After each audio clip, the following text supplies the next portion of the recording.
Hello friends, good morning. Jharkhand arts classes में आप लोगों का स्वागत है। तो आज नए टॉपिक के साथ आप लोगों के बीच, और आज देखेंगे हम लोग साइंस से रिलेटेड एक टॉपिक की चर्चा करेंगे जो फिजिक्स से होगा, और वो टॉपिक होगा हमारा साउंड यानी कि ध्वनि। तो आज देखेंगे हम लोग कि ध्वनि यानी साउंड जो है उसका नेचर क्या होता है, उसके बारे में समझेंगे कि आखिर वो ट्रैवल कैसे करता है। आप लोगों ने आसपास में शोरगुल सुने होंगे, तरह तरह की आवाज़ें सुनाई पड़ती होगी आप लोगों को, चाहे मशीन से आ रही हो, चाहे लोगों के द्वारा बातचीत किया जा रहा हो, या किसी सोर्स से आवाज़ें आ रही हो। तो हम लोग ये नहीं समझ पाते हैं, आवाज़ तो हमारे कानों तक आती है, लेकिन उसके बारे में बहुत लोगों को ये पता नहीं होता कि आखिर ट्रैवल कैसे करता है, ध्वनि कैसे हमारे कानों तक आती है। आइए उस पर हम लोग चर्चा करेंगे और देखेंगे। हाँ, तो वीडियो में आप बने रहें अंत तक, और इसे ज़्यादा से ज़्यादा अपने दोस्तों तक शेयर करें ताकि लोगों को इससे संबंधित जानकारी, इंफॉर्मेशन जो है पता चले।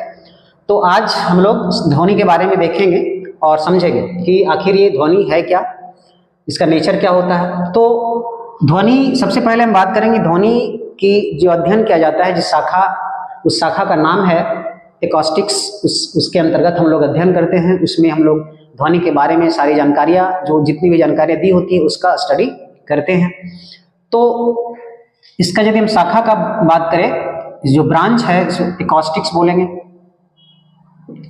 ध्वनि, कभी कभी ध्वनि विज्ञान भी इसी को, यानी कि ध्वनि विज्ञान भी एकॉस्टिक्स को कहा जा सकता है।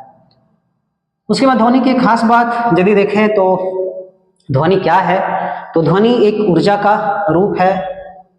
ऊर्जा का एक रूप है, तो आपको पता होगा ऊर्जा यानी एनर्जी से कुछ ना कुछ काम होता है। तो इस ध्वनि से भी कुछ वर्क होता है, और वो एनर्जी कहाँ से आया, कैसे आया, हम इस सारी बातों को चर्चा करेंगे।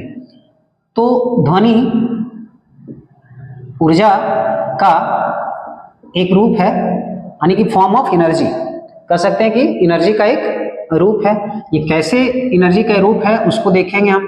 तो आपको पता होगा कि माध्यम, यानी कि आप लोग जानते हो कि चंद्रमा पे आवाज़ सुनाई नहीं पड़ता। आखिर क्या वजह है कि चंद्रमा पे हमें साउंड सुनाई नहीं पड़ता? तो उसका खास जो जवाब है वो है वायुमंडल का अब्सेंस, यानी कि वहाँ वायुमंडल है ही नहीं। जब वायुमंडल है नहीं, और आपको पता होगा कि पूरी वायुमंडल जो है कणों से निर्मित है, छोटे छोटे कणों से बनी हुई, और वो कण ही हमारे ध्वनि उत्पादन में, यानी कि ध्वनि तरंग उत्पन्न करने में रिस्पॉन्सिबल है, उत्तरदायी है। तो अब माध्यम को समझ लें थोड़ा। माध्यम क्या होता है? तो माध्यम जिसमें ध्वनि ट्रेवल करती है। माध्यम कुछ भी हो सकता है, कहने का मतलब अलग अलग चीजों के लिए अलग अलग माध्यम हो सकती है। हम लोग यात्रा करते हैं तो हम लोग का माध्यम यात्रा करने का कुछ अलग है, गाड़ी है, बस है, ट्रेन है, जो भी। लेकिन यहाँ उस माध्यम की बात नहीं है। माध्यम, यहाँ बात हम किया जा रहा है ध्वनि से रिलेटेड और साउंड से रिलेटेड। तो चलिए माध्यम को देखेंगे। तो माध्यम ठोस, द्रव और गैस, ये माध्यम होंगे। और माध्यम ठोस, द्रव, गैस कैसे कैटेगराइज किया गया? इसके कणों के आधार पर, इसकी बनावट के आधार पर ठोस, द्रव और गैस को हम लोग ये करते हैं। अब सबसे ज्यादा यदि बोला जाए कि ध्वनि जो है किसमें ज्यादा मूव करेगी, यानी कि फास्ट, तो ठोस में, उसके बाद द्रव में, और फिर गैस में। इस तरह से ध्वनि जो है ठोस में सबसे ज्यादा, फिर द्रव में, और फिर गैस में गमन करती है। उसके बाद अन्य यदि हम इंपॉर्टेंट बात करें तो ध्वनि एक तरंग है। ध्वनि एक तरंग है जिसे हम वेव भी कहते हैं, और ध्वनि एक विक्षोभ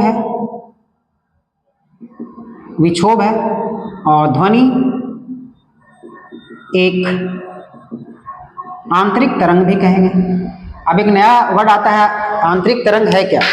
तो ये आंतरिक तरंग, आपसे कहा जाए कि आंतरिक तरंग क्या है, तो आंतरिक तरंग का मतलब हुआ कि ध्वनि जो उत्पन्न होता है वो ऊर्जा के द्वारा होता है। तो ऊर्जा, आखिर बल, इसमें फोर्स दिया जा रहा होगा किसी न किसी एजेंट के द्वारा, यानी किसी न किसी तरीके से। इसीलिए हम बोलते हैं कि ये आंतरिक ऊर्जा है।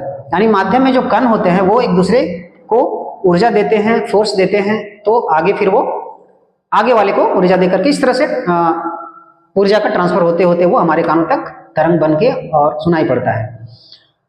अब बात आता, तो हमने देखा कि ध्वनि एक आंतरिक तरंग भी है।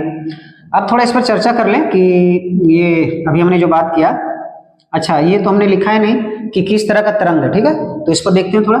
ये तरंग है किस टाइप का तरंग है, तो अनुदैर्घ्य तरंग, अनुदैर्घ्य तरंग है। इसी को हम लोग बोल देते हैं लॉन्गिट्यूडिनल वेव, ठीक है, ये लॉन्गिट्यूडिनल वेव है, इसे हम वेव कह सकते हैं, वेव, ठीक है। तो ये अनुदैर्घ्य तरंग। अब इसका अनुदैर्घ्य तरंग कहने का क्या मतलब है? अब अनुदैर्घ्य तरंग है क्या, इसको कैटेगराइज करेंगे, इसके नेचर को समझेंगे। अनुदैर्घ्य तरंग तीनों माध्यम में यानी ठोस, द्रव, गैस में गति करता है ना, ये संचरित होता है, जो भी बोले। अब अनुदैर्घ्य तरंग के नेचर को समझेंगे, आखिर ये किस तरह से गमन करता है माध्यम में, उसको देखते हैं। आइए थोड़ा इस पर नजर डाल लें।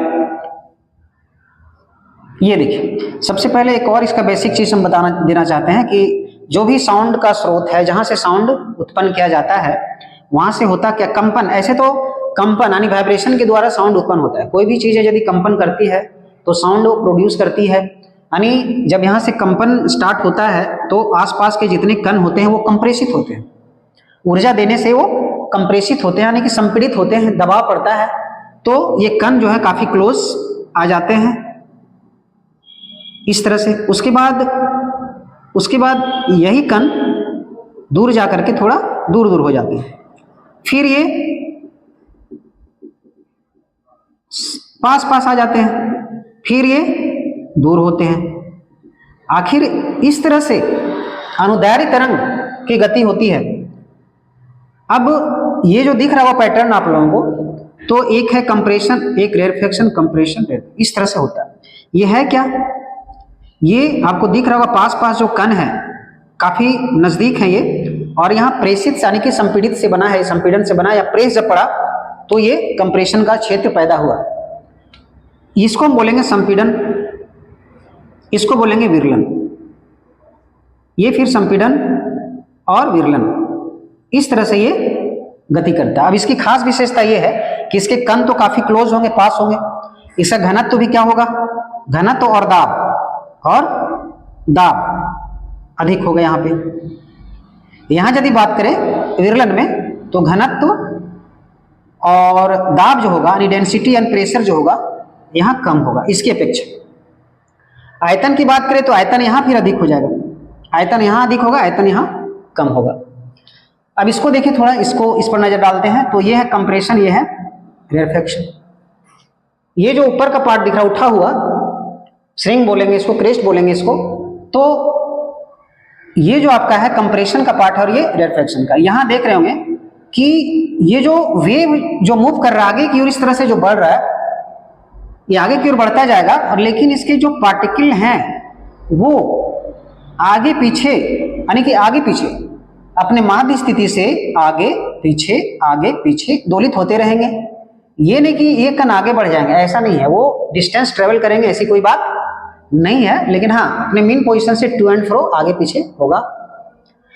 और ये कण आगे वाले को पुश करेगा यानी कि उसको एनर्जी देगा, फोर्स करेगा, और वो नेक्स्ट वाले को इस तरह से वो ट्रांसफर होते रहता है। तो हमारे नेचर में ऐसा ही होता है, यानी कि जो भी मीडियम है हम लेते हैं बिल्कुल यही चीज होता है। ये आप मीडियम देख रहे हैं, तो कोई भी सोर्स जब यहाँ से साउंड निकलता है तो पास कंपन के माध्यम से पास के कणों को कंपित करते करते, दोलित करते करते वो हमारे कानों तक पहुंचती है। आगे देखेंगे इसी के परिप्रेक्ष्य में यदि हम देखें तो एक और हम तरंग की बात करते हैं, वेव की बात करते हैं, उससे ज्यादा क्लियर होगा आप लोगों को। वो है अनुप्रस्थ तरंग। इसको हम लोग बोलते हैं ट्रांसवर्सल वेव। ट्रांसवर्सल वेव की बात करें यदि तो इसकी खासियत, इसका नेचर समझें, ये क्या है। तो अनुप्रस्थ तरंग जो है सबसे पहले इसके किस माध्यम में गमन करता है इसके बारे में चर्चा कर लेते हैं। तो ये ठोस और गैस में गमन करेगा। अच्छा, दूसरी चीज कि गैस में नहीं करेगा, ये ठोस में करेगा और द्रव के सतह पे करेगा, लेकिन कहाँ नहीं करेगा इसको भी, ये भी जानना जरूरी है। तो ये करेगा आखिर गैस में नहीं करेगा और द्रव के भीतर यानी द्रव के अंदर भी ये गमन नहीं करता है, इसको नोट कर लें। तो अनुप्रस्थ तरंग की यदि बात करें कि आप दैनिक जीवन में या फिर इसको कहीं देखे होंगे, अनुप्रस्थ तरंग कहीं मैंने दिखाई दिया होगा आपको या इसके बारे में जाने होंगे। तो प्रकाश एक बहुत ही बड़ा एग्जाम्पल है, प्रकाश जो कि अनुप्रस्थ तरंग का एग्जाम्पल है।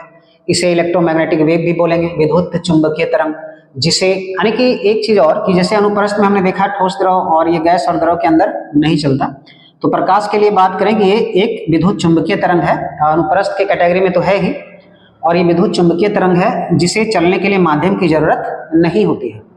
तो विद्युत चुंबकीय तरंग में और बहुत सारे जैसे जितने भी इलेक्ट्रोमैग्नेटिक रेज हैं, इलेक्ट्रोमैग्नेटिक विद्युत चुंबकीय किरण है, वो सब इसके अंतर्गत आते हैं। एक्स रेज हो गया, गामा रेज हो गया, आपका रेडियो वेव्स हो गया, ये सारी चीज जो है वो भी अनुप्रस्थ तरंग के दायरे में आते हैं। और फिर यदि बात करें कहाँ इसके एग्जाम्पल में और देखें, तो जैसे आप कह लें कि गिटार में, गिटार के तार को जब छेड़ते हैं हम लोग, है ना, गिटार के तार को छेड़ना यानी हिलाना, यानी तार को हम लोग तीर के छोड़ देते हैं टान के, तो गिटार का तार हो गया। और हम लोग पानी के सतह, जल के सतह पे जब पत्थर को टुकड़ा डालते हैं, पत्थर का टुकड़ा एक, तो वो भी अनुप्रस्थ तरंग ही बनाता है, वो भी अनुप्रस्थ तरंग ही होता है। एक हम बात करते हैं भूकंप के एस तरंग, भूकंप के एस तरंग भी जो है वो भी अनुप्रस्थ तरंग का एग्जाम्पल है। सेकेंडरी वेव होता है, भूकंप में 3 तरह का वेव प्रोड्यूस होते हैं, तो उसका हम जिक्र कर दें, यानी भूकंप के एस तरंग जो है वो भी अनुप्रस्थ तरंग का रोशन करता है। अनुप्रस्थ तरंग के यदि हम इस तरह की बात करें तो वो इस तरह से,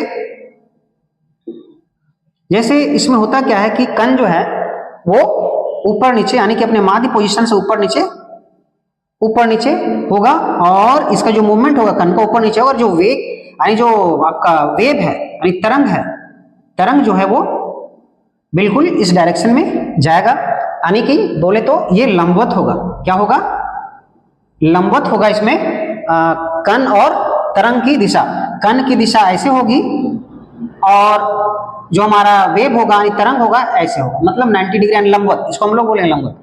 यहां हम उस बात का जिक्र नहीं किए शायद, तो इसका भी कर देते हैं यहाँ पे। इसमें कण की जो गति होगी वो इस तरह से, यानी और जो वेव होगा, वेव वो होगा, वेव की गति जो होगी डायरेक्शन होगा ऐसा होगा, और कण की भी गति इधर ही होगा, यानी ऑसिलेशन करने की गति, जो दोलन करने की गति होगी आगे पीछे इसी डायरेक्शन में होगी, यानी कि यहाँ बोले तो समांतर होगी, समांतर होगी, यानी 180 डिग्री पे होगा, 0 डिग्री पे होगा बोल सकते हैं, जो भी कहना चाहें, इधर 180 और इधर 0 डिग्री।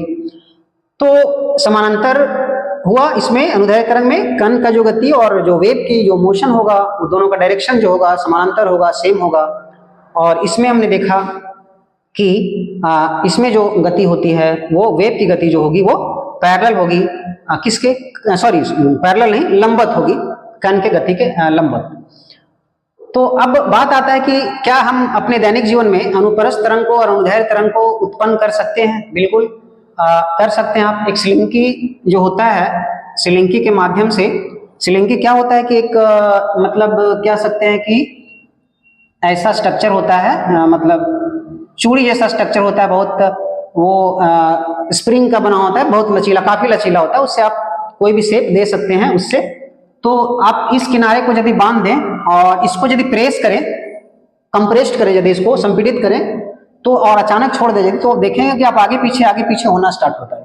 ये जो स्प्रिंग है आगे पीछे इस तरह से होना, तो ये बताता ये है कि कण जो हमारा है इस तरह से मूव कर रहा है और उसका वेग जो है उसी डायरेक्शन में मूव कर रहा है, आगे पीछे हो रहा है।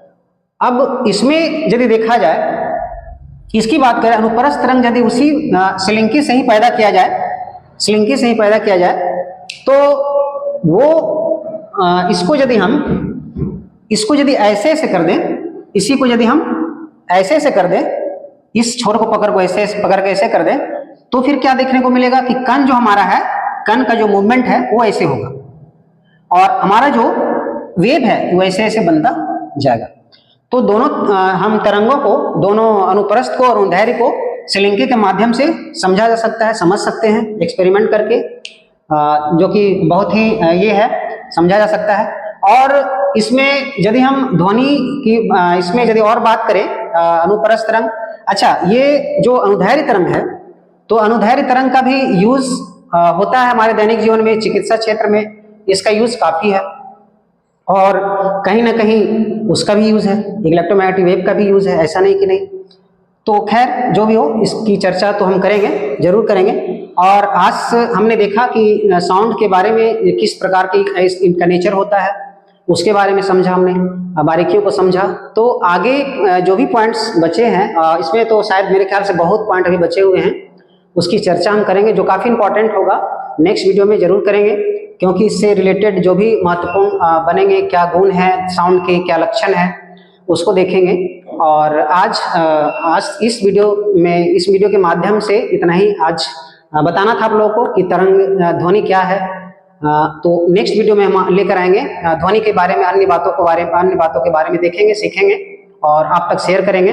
और इसे ज्यादा से ज्यादा सब्सक्राइब करें और शेयर करें। एक रिक्वेस्ट होगा कि ज्यादा से ज्यादा शेयर करने की कोशिश करें इसको, और सब्सक्राइब करने की कोशिश करें, लाइक करें। तब तक के लिए धन्यवाद।